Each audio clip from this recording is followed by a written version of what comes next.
Hi అండి. ఇవాళ cervical incompetence గురించి మాట్లాడుకుందాము. ఈ మధ్య నేను రీల్స్ చేయటం మొదలుపెట్టినాక పేషెంట్స్ చాలా డౌట్స్ అడుగుతున్నారు. దీని గురించి చెప్పండి, ఈ సబ్జెక్ట్ గురించి చెప్పండి అని అంటున్నారు. సో కొన్ని నేను చెప్పగలుగుతున్నాను, చాలా అడుగుతున్నారు, అన్ని నిదానంగా చెప్తాను. ఇవాళ సర్వైకల్ ఇన్కాంపిటెన్స్ గురించి మాట్లాడుకుందాం అండి. సర్వైకల్ ఇన్కాంపిటెన్స్ అంటే ఏంటంటే ప్రిమెచ్యూర్ డెలివరీస్ అవుతూ ఉంటాయి అన్నమాట. సర్విక్స్ కాంపిటెంట్గా ఉండదన్నమాట to carry the baby till term. So దాన్ని సర్వైకల్ ఇన్కాంపిటెన్స్ అంటారు అనమాట. సర్విక్స్ షార్ట్గా ఉంటుంది, ప్రిమెచ్యూర్ డెలివరీస్ అవుతూ ఉంటాయి. యూజువల్గా ఇది ఫస్ట్ డెలివరీలో మోస్ట్లీ తెలియదండి, సెకండ్ డెలివరీలోనే తెలుస్తుంది.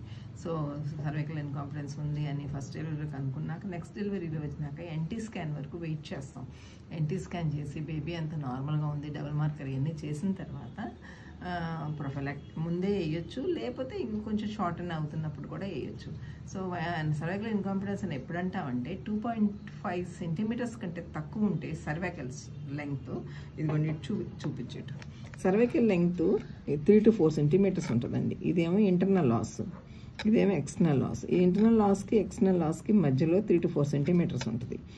సో సర్వైకల్ ఇన్కాంపిటెన్స్ అంటే ఏంటంటే ఇంటర్నల్ లాస్ ఓపెన్ అవటం అనమాట. తొందరగా ఓపెన్ అయిపోయి ప్రిమెచ్యూర్ డెలివరీస్ హెల్ప్ చేయాల్సి వస్తుంది. తర్వాత ఇది ఎలా కనుక్కుంటామంటే ట్రాన్స్వజనల్ స్కాన్స్తో కనుక్కుంటామండి. 2.5 సెంటీమీటర్స్ కంటే తక్కువ ఉంటే కనుక వేయాల్సి వస్తుంది. మళ్ళీనేమో పెల్విక్ ఎగ్జామినేషన్ ద్వారా కూడా కనుక్కోవచ్చు. మోస్ట్లీ ఈ కంజెనిటల్ ఎందుకు వస్తుందంటే కంజెనిటల్ మజిల్ వీక్నెస్ వలన వస్తుంది. Cervix by birth cervix collagen fibre cycle వీక్గా ఉండటం వలన వస్తూ ఉంటుంది. సో ఏదేమైనా ఆ ప్రెగ్నెన్సీని కంటిన్యూ చేయడానికి మనకు స్టిచ్ చేయాల్సి వస్తుంది. సో స్టిచెస్ 2 రకాలు.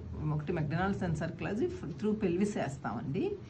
ఇంకోటి ఏమో ట్రాన్స్ అబ్డామినల్. అంటే మెక్డొనాల్డ్ సెన్సర్క్లాజీ వేసినా కూడా అది అబార్షన్స్ అయిపోతుంటే మాత్రం మనం ట్రాన్స్ అబ్డామినల్గా అంటే లాప్రోస్కోపిక్గా అబ్డామిన్లోకి వెళ్ళి స్టిచ్ చేస్తాం. అది ముందే ఇంటర్వెల్ అయ్యొచ్చు, డ్యూరింగ్ ప్రెగ్నెన్సీ అయ్యొచ్చు, అది తర్వాత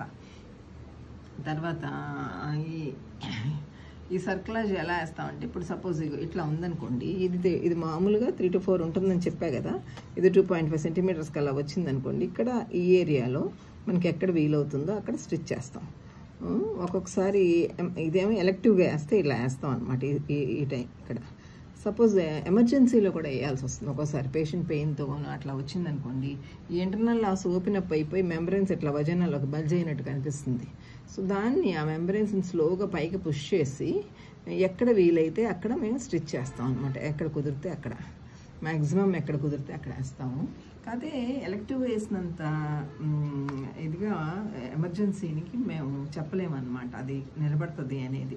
కాకపోతే బెడ్ రెస్ట్ ఇచ్చి ప్రొజెస్ట్రాన్స్ ఇచ్చి ఇంజెక్షన్స్ కానీ సపోజిటరీస్ కానీ ఇచ్చి మ్యాక్సిమం వయబిలిటీ వచ్చే వరకు, అంటే 32 weeks అలా వచ్చే వరకు మ్యాక్సిమం ట్రై చేసి వాళ్ళకి మంచి బేబీని ఇవ్వడానికి మ్యాక్సిమం ట్రై చేస్తామండి.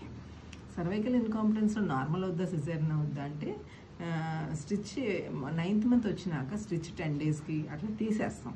స్టిచ్ తీసేసి స్ట్రిప్పింగ్ చేసి వదిలేస్తే, లేకపోతే ఒక్కోసారి నార్మల్గా కూడా వజనల్ డెలివరీస్ నార్మల్గా అయిపోతూ ఉంటాయి. ఎందుకంటే కొంచెం లూజ్నెస్ ఉంటుంది కాబట్టి ఈజీగానే అవుతుంది. కాకపోతే అది హోల్డ్ చేయడానికి 9th month వరకు మేము స్టిచ్ చేయాల్సి వస్తుంది. ఒక్కొక్కసారి ఏమైనా ఫైబ్రోసిస్ వచ్చి సర్విక్స్ డైలేట్ అవ్వకపోతే సిజేరియన్ కూడా చేస్తూ ఉంటాం. Okay, thank you.